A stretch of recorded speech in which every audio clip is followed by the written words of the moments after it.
انسان مقاصد چاہتا ہے تو بڑے لوگ گمراہ ہو گئے، الجھ گئے، زندگی کا پتہ نہیں پا سکے، اور پھر جسے اپنا پتہ چلتا نہیں وہ پریشان بھی بڑا رہتا ہے۔ آخر میں کیوں آیا ہوں، کیا مقصد تھا، وہ الجھ جاتا ہے۔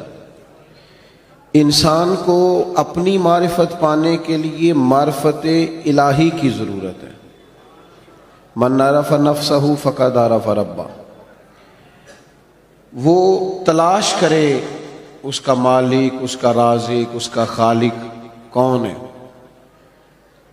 تو اللہ تعالیٰ کی پاک بارگاہ تک رسائی کے لیے اب صرف ایک ہی ذریعہ ہے، اور وہ ذریعہ ہے ذات مصطفیٰ صلی اللہ تعالی علیہ وسلم۔ یا ایھا الناس قد جاءکم برہان من ربکم، اے لوگو یہ جو میں نے تمہارے پاس اپنے نبی کریم علیہ السلام کو بھیجا ہے تو یہ رب کی طرف سے تمہارے پاس واضح دلیل آ گئی ہے۔ نبی پاک علیہ السلام کی پیروی کرنا، حضور کی اتباع کرنا، حضور کے نقش قدم چلنا، نبی پاک علیہ السلام کی بتائی ہوئی باتوں پر عمل کرنا، جن چیزوں سے سرکار نے روکا ہے ان سے رک جانا۔ جو بندہ یہ کام توجہ سے کرتا ہے اسے معرفت الہی بھی نصیب ہوتی ہے اور محبت الہی بھی نصیب ہوتی ہے۔ قرآن مجید نے فرمایا قل ان کنتم تحبون اللہ فاتبعونی یحببکم اللہ، اے محبوب علیہ السلام آپ اپنے غلاموں سے یہ فرما دیں کہ اگر یہ اللہ سے محبت کرنا چاہتے ہیں تو آپ ان سے فرمائیں کہ میری پیروی کرو، میرے نقش قدم چلو، میری اتباع کرو، یحببکم اللہ، اللہ خود تم سے محبت فرمائے گا۔ نبی پاک علیہ السلام کی اتباع، حضور کی پیروی، نبی پاک کے نقش قدم چلنا، یہ انسان کو معرفت الہی دیتا ہے۔ آپ کو پتہ ہے صحابہ کرام علیہم رضوان نے جب کلمے پڑھے، مسلمان ہوئے، ایمان کی، یقین کی، تیقن کی دولت انہیں نصیب ہوئی تو پھر ان کے رنگ ڈھنگ بدل گئے۔ بڑا مشکل کام ہے اپنا کمایا ہوا مال محنت کا لا کے خرچ کرنا، لیکن جب رضائے الہی پورے طور پر مطلوب ہو اور معرفت الہی کا رنگ چڑھا ہوا ہو اور انسان کو طے ہو جائے کہ اب یہ مال میرے رب کی رضا کا ذریعہ بنے گا، تو پھر حالت یہ ہوتی ہے کہ جناب صدیق اکبر نے تن کے کپڑے بھی اتار دیے اور ٹاٹ کا لباس پہن لیا۔ تینوں لب دیاں آپ گواچے، سانو اپنی خبر نہ کوئی، ساتھوں تے پارے نے ککھ گلیاں دے، سانو آکھ دے لوگ شدائی، اسا لنگ نموس دا ساڑ کے چولا، گل پہنے تاج گدائی، او سجنا اپنا آپ گوایا تاں یار نے چاتی پائی۔ جب آپ کو معرفت الہی کا یہ جذبہ نصیب ہوتا ہے، یہ ذوق نصیب ہوتا ہے، یہ شوق نصیب ہوتا ہے، تو پھر انسان طلب کرتا ہے۔ نبی پاک صلی اللہ تعالی علیہ وسلم نے فرمایا شہید بھلا اللہ کی بارگاہ میں کیا خواہش کرتا ہے؟ اللہ کرے آپ کی زیادہ توجہ میری طرف ہو جائے، ہمارا سارا دھیان لے ہی ہمارا موبائل گیا ہے، شریکہ ہی بن گیا ہے۔ 2 4 5 لوگ بنا لیں، باقیوں کو دے دیں، اور جس نے بنانی ہے وہ ضرور بنائیں، پر بات تو میری سنیں نا۔ آپ لائیو کومنٹس بعد میں دیکھ لیجئے گا۔ عزیز دوست میری بات پر غور فرمائیں، جب آپ معرفت الہی تک پہنچ جاتے ہیں تو حضور فرماتے ہیں شہید اللہ کی بارگاہ میں عرض کرتا ہے مالک اب ایک دفعہ پھر بھیجے نا دنیا میں، اور پھر موقع ملے نا شہید ہونے کا۔ تیری جنت میں بڑا لطف ہے، لیکن گویا جو تیری راہ میں سر کٹانے کا مزہ ہے۔ میرے عزیز جب نبی پاک کی پیروی کی جاتی ہے تو معرفت الہی انسان کو جینے کا سلیقہ آ جاتا ہے، اسے محسوس ہوتا ہے کہ میں کوئی بڑا بامقصد کام کر رہا ہوں۔ پھر پتھر کھانا، تبلیغ کرنا، جد و جہد کرنا، کانٹوں پہ چلنا، یہ سارے کام مزہ دینے لگ جاتے ہیں۔ جب کوئی مقصد حیات ہاتھ آ جاتا ہے نا، پھر تھوڑے وقت سو کے بھی انسان نیند پوری کر لیتا ہے، تھوڑے پیسوں پر بھی گزارا ہو جاتا ہے، پھر سادہ لباس بھی ہو، سادہ کپڑے بھی ہوں، مسجد میں سونا بھی ہو، تو حضرت بلال حبشی مطمئن وقت گزارتے ہیں۔ پھر اطمینان، جب معرفت الہی نصیب ہو جائے، محبت الہی نصیب ہو جائے، تو حضور علیہ السلام نے معراج سے واپس آ کے فرمایا بلال کیا عمل کرتے ہو؟ یا رسول اللہ کیا ہوا؟ فرمایا میں نے تو جنت میں بھی تمہارے قدموں کی آواز سنی ہے۔ نبی پاک کی خالص پیروی، اتباع رسول، لیکن شرط یہ ہے کہ انسان تن من دھن سے حضور کی پیروی کرے۔ وہ چند 2 4 5 چیزوں کا دعویٰ نہ کرے، میٹھا کھانا سنت ہے، مسواک کرنا سنت ہے، داڑھی رکھنا سنت ہے، پگڑی باندھنا سنت ہے، یہ بڑی عظیم سنتیں ہیں، پر سچ بولنا بھی سنت ہے، فاقہ کرنا بھی سنت ہے، دل بڑا رکھنا بھی سنت ہے، دل صاف رکھنا بھی سنت ہے۔ جو اپنے لیے پسند کرو وہ دوسرے کے لیے پسند کرو، یہ بھی حضور کی دی ہوئی ادا ہے۔ اپنی مرضی کا ماحول فقط نہیں بنایا جائے گا۔ جب آپ معرفت الہی کے راستے پہ چلیں گے تو لازمی شرط ہے حضور کی پیروی کریں گے۔ اتباع رسول کے بغیر کوئی اور رستہ ہی نہیں ہے جو بندے کو اطمینان دے سکے، سکون دے سکے۔ آپ ایک مطمئن زندگی گزارتے ہیں جب حضور کی پیروی میں۔ آپ دنیا میں دیکھ لیں، بہت زیادہ مہنگے کپڑے پہننے والے لوگوں سے ملاقاتیں کر لیں، بہت نئے جدید دور کا فیشن اوڑھنے والے لوگوں سے آپ مل لیں، وہ بیچارے بے چین ہی بڑے رہتے ہیں۔ 98 لوگوں نے کہہ دیا تیرے کپڑے ٹھیک لگ رہے ہیں، اور 2 نے بھی یہ نہیں کہا غلط ہیں، ٹھیک نہیں، انہوں نے کہا بس ٹھیک ہیں، لیکن یہ بیچارے پریشان ہو گئے ہیں کہ پتہ نہیں صحیح ہے کہ نہیں۔ حالانکہ 2 بندوں نے صرف ہلکا سا یہ کہا ہے کہ بس ٹھیک ہیں، مناسب ہیں، کیونکہ وہ گڈ بک میں آنا چاہتا ہے، وہ صرف دنیا کی زندگی جینا چاہتا ہے۔ المال والبنون زینت الحیات الدنیا، یہ صرف دنیا کی زینت چاہتا ہے۔ تو لیول یہ ہو جاتا ہے کہ بڑی مہنگی گاڑیوں میں لوگ بے چین ہیں، تبصرے کر رہے ہیں، زیادہ بول رہے ہیں، اپنی تعریفیں اپنے منہ سے کر رہے ہیں، بیچارے الجھے سے، بکھرے سے ٹوٹتی بکھرتی باتیں کرتے ہیں۔ لیکن اگر حضور کی اتباع نصیب ہو، اگر پیروی نصیب ہو، تو حضرت عمر نے دیکھ لیا تھا ایک دفعہ سرکار کو موٹے بان کی چارپائی پہ لیٹے ہوئے، صحیح مسلم بخاری دونوں میں موجود ہے۔ تو عرض کی یا رسول اللہ، آپ اللہ کے محبوب ہو کے اتنی مشقت کرتے ہیں؟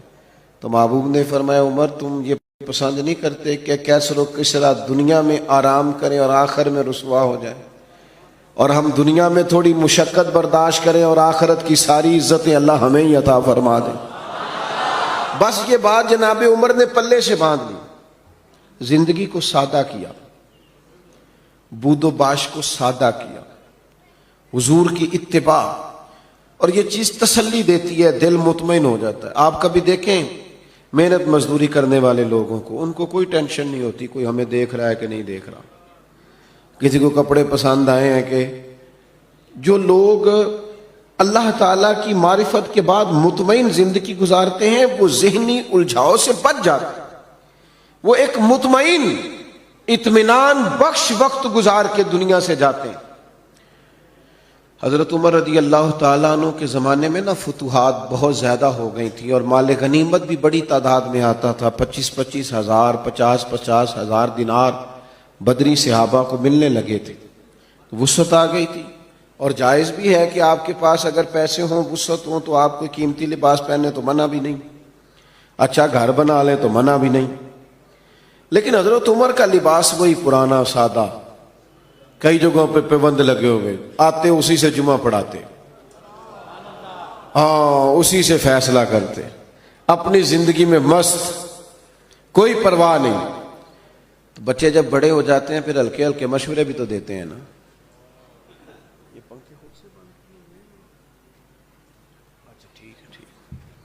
تو بچے ہلکے پھلکے مشورے بھی دیتے ہیں، ٹھیک ہے کوئی بات نہیں، سب رہنے دیں، سب ٹھیک ہے۔ تو کچھ لوگوں نے مشورہ دیا کہ اتنے بڑے لوگ جناب عمر سے ملنے آتے ہیں، وزیر مشیر اور کیا بات، اور وہی سادہ اور پھٹا پرانا اور پیوند لگا ہوا لباس۔ تو سب نے مشورہ کیا کہ حضرت عمر سے کہنا چلیں کرتا ہی نیا لے لیں۔ آپ کے پاس مال آتا ہے، آپ سارا بانٹ دیتے ہیں، حصہ تو آپ کو بھی ملتا ہے، آپ بانٹ دیتے ہیں، تو چلو تھوڑا سا حرج کیا ہے؟ تو سب نے مشورہ کیا کہ کہنا ہے حضرت عمر سے. تو ایک صحابی بولے، کہنے لگے کہنا تو ہے، پر وہ شعر بھی بتاؤ جو عمر سے بات کرے گا. وہ بندہ بھی تو بتاؤ نا بھائی جو عمر فاروق سے بات کرے. تو لوگوں نے کہا ایک بندہ ہے نا جس کی عمر بات ٹالتے نہیں. کہا وہ کون ہے؟ کہا مولا علی شیر خدا. حضرت عمر ان کی بات نہیں ٹالتے. لوگوں نے حضرت علی شیر خدا کی خدمت میں عرض کی کہ حضور آپ کہیے نا جناب عمر سے کہ اب حالات بدل گئے ہیں، لوگوں کے پاس وسعت آئی ہے. حضور علیہ السلام کے زمانہ مبارکہ میں ظاہری طور پر، ورنہ تو بڑی وسعت تھی، ظاہراً اتنی وسعت نہ تھی. جناب صدیق اکبر کا زمانہ بھی کچھ ایسا ہی تھا. تو اب تو بڑا مال غنیمت آتا ہے اور حالات اور کے اور ہیں، تو حرج کیا ہے اگر نیا کرتا لے لیا جائے؟ تو حضرت علی کہنے لگے بالکل تمہاری بات ٹھیک ہے. توجہ ہے نا آپ کی؟ اور عمر سے کہنا بھی چاہیے. پر فرمانے لگے یہ بھی مجھے پتہ ہے میں کہوں گا تو وہ مان لیں گے، پر یہ تمہیں بتاؤں میں نے کوئی نہیں کہنا، میں نہیں کہوں گا، کیونکہ میں عمر کی طبیعت کو جانتا ہوں. کہا پھر کیا کریں؟ فرمایا سیدہ عائشہ صدیقہ سے کہو، وہ ماں ہے نا مومنوں کی، حق رکھتی ہیں نا. لوگوں نے یہ سارا مدعا جناب عائشہ صدیقہ سے بیان کیا. بلایا جناب عمر، دوڑے حاضر ہوئے. اماں جی حکم ہو. پردے کے پیچھے بیٹھ گئے. فرمایا عمر اب اللہ نے وسعت کر دی ہے، مال آ گیا ہے، گنجائش آ گئی، تو آپ نیا کرتا لے لے، کیا حرج ہے؟ تو حضرت فاروق اعظم چپ کر گئے. بزرگوں کے سامنے جو منصب کے لحاظ سے بزرگ ہوں، بڑے ہوں، ان کے سامنے زیادہ باتیں نہیں کرنی چاہیے. حضرت عمر چپ کر گئے. کہا اماں جی آپ حکم کریں، شام سے پہلے کرتا بدل لوں گا. لیکن فرمانے لگے ایک بات کرنے کی اجازت ہے، ایک بات کہنے کی اجازت ہے. کہا کہیے. توجہ ہے آپ کی میری طرف؟ تو حضرت عمر فرمانے لگے اماں جی یہ جو میں نے کرتا پہنا ہے نا، حضور کے زمانے میں بھی میں اسی طرح پہنتا تھا، حضرت صدیق کے زمانے میں بھی اسی طرح پہنتا تھا. میرا دل کرتا ہے میں اسی طرح رہوں جو میرا رنگ حضور کے دور میں تھا. میں اس میں بڑا راضی ہوں، بڑا مطمئن ہوں، یہی میرا طریقہ ہے. بس جناب عمر نے بات کی تو جواب کوئی نہیں آیا. تھوڑی دیر کے بعد جناب عائشہ صدیقہ کے رونے کی آواز آئی اور جناب عمر فاروق سے فرمانے لگی آپ جائیے، جو صحابہ نے فرمایا تھا وہ بھی ٹھیک ہے، پر جو آپ کہہ رہے ہیں وہ تو بالکل ہی ٹھیک ہے. اس لیے کہ معرفت الہی، محبت الہی، توکل، صبر، شکر، قناعت، خودداری، عزت نفس پیدا کرتی انسان کو یہ چیزیں پیدا کرتی. اور یہ حاصل کیسے ہوتی ہے؟ فاتبعونی، حضور کی پیروی سے، نبی پاک کی غلامی سے، نبی پاک کے نقش قدم چلنے سے. ہم صرف اور صرف اس زندگی میں مطمئن رہ سکتے ہیں جو زندگی ہمیں مدینے والے محبوب نے عطا فرمائی. اگر ہم وہاں سے ہٹیں گے، اگر ہم وہاں سے چند قدم پیچھے ہٹیں گے، ہمارے لیے نقصان ہوگا. دیکھیے نا، عظیم سنت ہے نبی پاک کی اپنے دل کو صاف رکھنا، لیکن ہم نے بوجھ ہی بڑے بنائے ہوتے ہیں دل پہ. ایک بٹن ٹوٹ جائے نا، گلے کا ایک بٹن، تو محفل میں کسی کو بھی نہ پتا ہو تو جس کا ٹوٹا ہوتا ہے وہ بڑا پریشان ہوتا ہے، یار میرا بٹن ٹوٹا ہوا ہے. ایک تنکا صرف آپ کی داڑھی پہ لگ جائے نا، ایک بال چھوٹا سا، تو جب تک بندہ اتارنا نہ لے مطمئن نہیں ہوتا. ذرا سی یہاں مٹی لگی ہو تو سارے کہتے ہیں یار تیرے چہرے پہ مٹی لگی ہوئی ہے. آپ کئی بار آئینہ دیکھتے ہیں پھر جا کے اطمینان حاصل ہوتا ہے. تو میرے بھائی یہ جو لوگ کہتے ہیں نا میں بے چین رہتا ہوں، بور بڑا ہوتا ہوں، تو ان کے دل پر بھی کوئی میل کچیل چڑھ گئی ہے. یہ باطن اگر اپنا صاف کر دیں گے نا، یہ چڑھ جاتی ہے میل کچیل. مجھے بتائیں بندہ حسد کرے اور پھر سکون سے رہے یہ ہو سکتا ہے؟ دل میں بغض رکھے اور سکون سے رہے یہ ہو سکتا ہے؟ وہ تکبر کر رہا ہے، کسی کو حقیر جان رہا ہے، پھر سکون سے رہے، یہ ممکن ہے؟ جب ہم اپنی طبیعت پر، باطن پر بوجھ، میل کچیل چڑھا لیتے ہیں، نقصان ہوتا ہے۔ جب دل پوری طرح صاف ہو گیا، پرواہ کوئی نہیں ہے، اللہ کے ہر بندے سے پیار ہے، ہر صحیح العقیدہ کی محبت ہے، ہر ایک کے بارے میں دل میں گنجائش ہے، پاک ہوئے تے پاک ہی ملدا ہی تے بنا پاکوں پاک نہیں ملدا، سارے جسم دے دھون دے نالوں اکو تولا ٹکڑا دل دا۔ آپ دل صاف رکھیں گے نا، دل صاف، یہ حضور کی عظیم سنت، یہ والی اتباع کریں گے نا نبی پاک کی، آپ بڑی ہلکی پھلکی زندگی گزاریں گے، آپ کو مطمئن ہوگا کہ آپ الجھے ہوئے نہیں۔ آپ دیکھیے نا، ترمذی میں حدیث ہے، حضور علیہ الصلوۃ والسلام نے فرمایا، اے انس، اے میرے بیٹے، آپ سے ہو سکے تو صبح اس حال میں کیجئے گا کہ آپ کے دل میں کسی کا بغض نہ ہو۔ اور حضور فرمانے لگے، یہ میری سنت ہے، دل میں بغض نہ رکھنا، یہ میری، بولیے، یہ میری سنت ہے۔ اور میرے عزیز، دل میں صفائی، ستھرائی، صحابہ فرماتے ہیں، حضرت عبداللہ ابن عمر فرماتے ہیں، ہم ایک دن نا حضور کی بارگاہ میں بیٹھے تھے، 2-3 لوگ، دروازے پہ دستک ہوئی تو نبی کریم نے فرمایا، دروازہ کھولو، جو بندہ دروازے پہ آیا جنتی ہے۔ کہتے ہیں ہمارا تو رشک سے حال ہی کوئی نہیں تھا جسے حضور نے جنتی کہہ دیا۔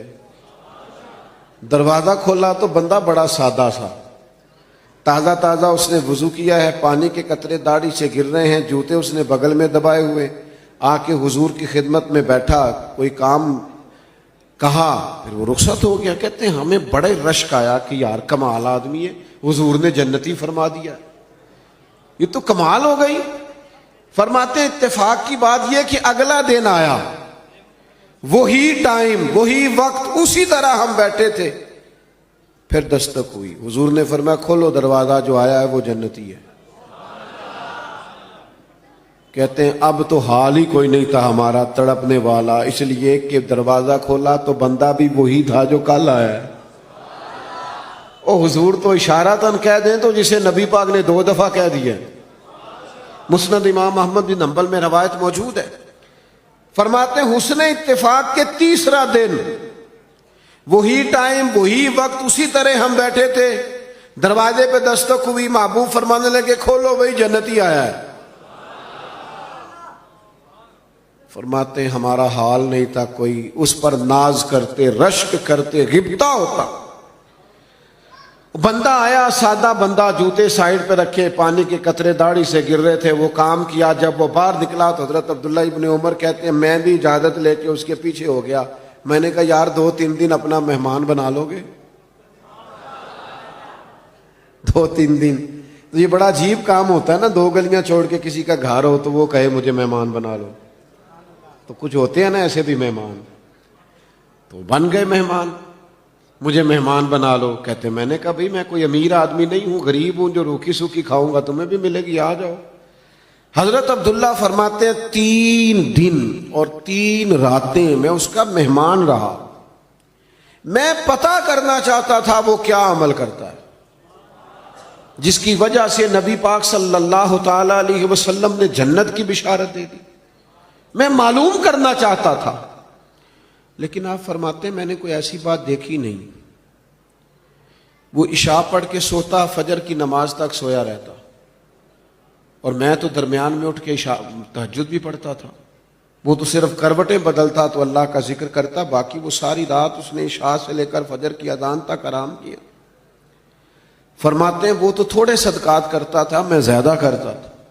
میں بڑا حیران تھا کہ 3 دفعہ نبی پاک صلی اللہ تعالی علیہ وسلم نے جنت کی بشارت عطا کی ہے، اور بندے کا حال یہ ہے کہ کوئی خاص عبادت نہیں۔ تیسرے دن میں چھٹی لے کے اس سے اجازت لے کے جانے لگا تو وہ بھی حیران تھا کہ 3 دن بندہ راہ ہے، سمجھ کوئی نہیں آئی۔ فرماتے میں نے بھی اسے کہا یار مجھے ضرورت نہیں تھی، اصل بات یہ ہے تو بندہ بڑا کمال ہے، 3 دن تک نبی پاک نے تجھے جنت کی بشارت دی ہے، میں تو 3 دن 3 راتیں تیرا مہمان رہا، پتہ کروں تو کیا عمل کرتا ہے تاکہ میں بھی کروں اور وہ فضیلت میں بھی پالوں جو تجھے حاصل ہے. فرماتے ہیں وہ کہنے لگا عمل کوئی بھی نہیں، وہی ہے جو آپ نے دیکھ لیا ہے. 5 نمازیں پڑھتا ہوں، حسب توفیق صدقہ کرتا ہوں. تو کہتے ہیں میں نے اس سے کہا یار کچھ تو ہوگا نا جو اتنی شان.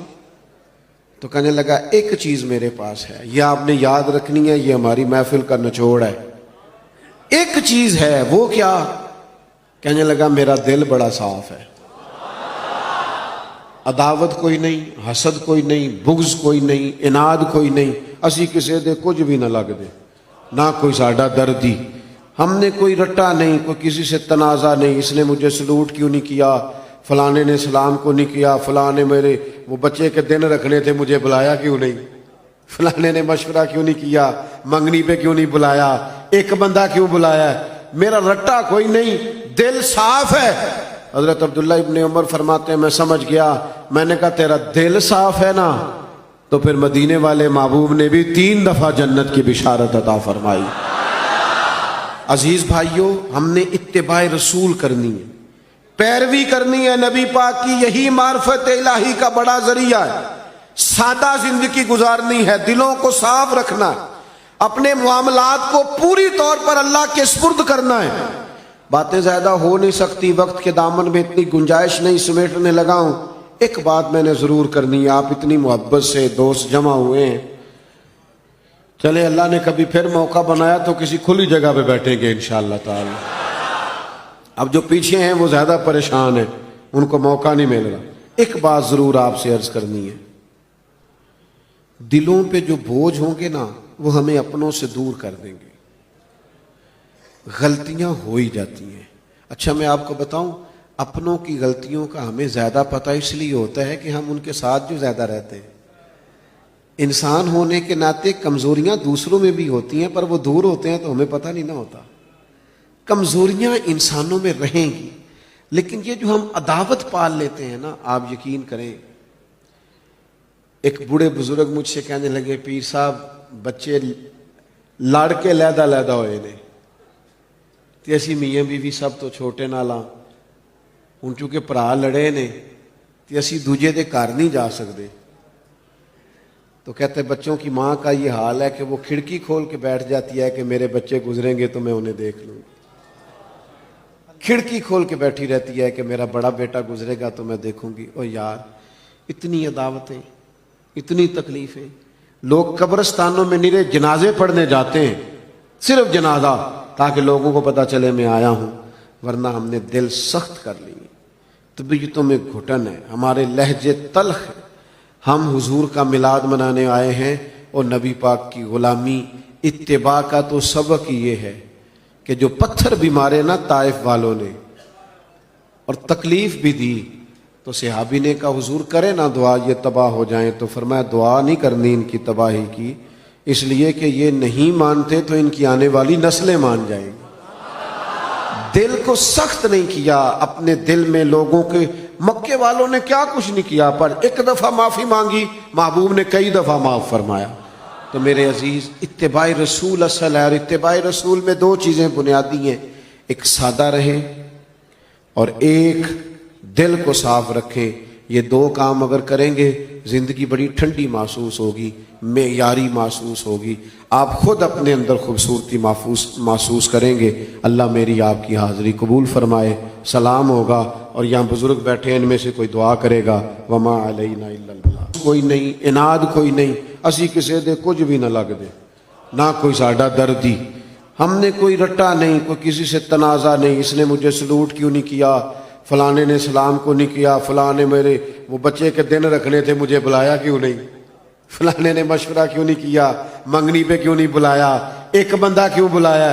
میرا رٹا کوئی نہیں، دل صاف ہے. حضرت عبداللہ ابن عمر فرماتے ہیں میں سمجھ گیا. میں نے کہا تیرا دل صاف ہے نا، تو پھر مدینے والے محبوب نے بھی 3 دفعہ جنت کی بشارت عطا فرمائی. عزیز بھائیوں، ہم نے اتباع رسول کرنی ہے، پیروی کرنی ہے نبی پاک کی. یہی معرفت الہی کا بڑا ذریعہ ہے. سادہ زندگی گزارنی ہے، دلوں کو صاف رکھنا ہے، اپنے معاملات کو پوری طور پر اللہ کے سپرد کرنا ہے. باتیں زیادہ ہو نہیں سکتی، وقت کے دامن میں اتنی گنجائش نہیں سمیٹنے لگا ہوں۔ ایک بات میں نے ضرور کرنی ہے، آپ اتنی محبت سے دوست جمع ہوئے ہیں، چلے اللہ نے کبھی پھر موقع بنایا تو کسی کھلی جگہ پہ بیٹھیں گے انشاءاللہ تعالی۔ اب جو پیچھے ہیں وہ زیادہ پریشان ہیں، ان کو موقع نہیں مل رہا۔ ایک بات ضرور آپ سے عرض کرنی ہے، دلوں پہ جو بوجھ ہوں گے نا وہ ہمیں اپنوں سے دور کر دیں گے۔ غلطیاں ہو ہی جاتی ہیں۔ اچھا میں آپ کو بتاؤں، اپنوں کی غلطیوں کا ہمیں زیادہ پتہ اس لیے ہوتا ہے کہ ہم ان کے ساتھ جو زیادہ رہتے ہیں۔ انسان ہونے کے ناطے کمزوریاں دوسروں میں بھی ہوتی ہیں، پر وہ دور ہوتے ہیں تو ہمیں پتہ نہیں نہ ہوتا۔ کمزوریاں انسانوں میں رہیں گی، لیکن یہ جو ہم عداوت پال لیتے ہیں نا، آپ یقین کریں، ایک بوڑھے بزرگ مجھ سے کہنے لگے، پیر صاحب بچے لڑ کے لیدا لیدا ہوئے نے تے اسی میاں بیوی سب تو چھوٹے نالاں ہن چونکہ بھرا لڑے نے تے اسی دوجے دے گھر نہیں جا سکتے۔ تو کہتے بچوں کی ماں کا یہ حال ہے کہ وہ کھڑکی کھول کے بیٹھ جاتی ہے کہ میرے بچے گزریں گے تو میں انہیں دیکھ لوں گی، کھڑکی کھول کے بیٹھی رہتی ہے کہ میرا بڑا بیٹا گزرے گا تو میں دیکھوں گی۔ او یار، اتنی عداوتیں، اتنی تکلیفیں۔ لوگ قبرستانوں میں نرے جنازے پڑھنے جاتے ہیں، صرف جنازہ، تاکہ لوگوں کو پتہ چلے میں آیا ہوں، ورنہ ہم نے دل سخت کر لی، طبیعتوں میں گھٹن ہے، ہمارے لہجے تلخ ہیں۔ ہم حضور کا میلاد منانے آئے ہیں اور نبی پاک کی غلامی اتباع کا تو سبق یہ ہے کہ جو پتھر بھی مارے نا طائف والوں نے اور تکلیف بھی دی، تو صحابی نے کہا حضور کرے نا دعا یہ تباہ ہو جائیں، تو فرمایا دعا نہیں کرنی ان کی تباہی کی، اس لیے کہ یہ نہیں مانتے تو ان کی آنے والی نسلیں مان جائیں گی۔ دل کو سخت نہیں کیا اپنے دل میں لوگوں کے۔ مکے والوں نے کیا کچھ نہیں کیا، پر ایک دفعہ معافی مانگی، محبوب نے کئی دفعہ معاف فرمایا۔ تو میرے عزیز، اتباع رسول اصل ہے، اور اتباع رسول میں دو چیزیں بنیادی ہیں، ایک سادہ رہے اور ایک دل کو صاف رکھیں۔ یہ دو کام اگر کریں گے زندگی بڑی ٹھنڈی محسوس ہوگی، معیاری محسوس ہوگی، آپ خود اپنے اندر خوبصورتی محسوس کریں گے۔ اللہ میری آپ کی حاضری قبول فرمائے۔ سلام ہوگا اور یہاں بزرگ بیٹھے ہیں، ان میں سے کوئی دعا کرے گا۔ وما علینا الا البلاغ۔